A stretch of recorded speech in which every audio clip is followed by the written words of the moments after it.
వరంగల్ కాకతీయ యూనివర్సిటీని ఎలుకల బెడద వేధిస్తోంది. రాత్రి వేళలో నిద్రిస్తున్న విద్యార్థులపై ఎలుకలు దాడి చేస్తున్నాయి.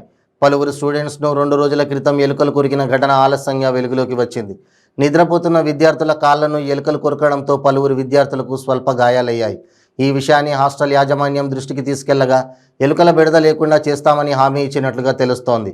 చదువుకునే కాలేజీలోనూ ఎలుకల దాడి ఘటనపై విద్యార్థి సంఘాలు ఆగ్రహం వ్యక్తం చేస్తున్నాయి. అయితే ఈ విషయాన్ని యూనివర్సిటీ అధికారులు గోప్యంగా ఉంచుతున్నారు.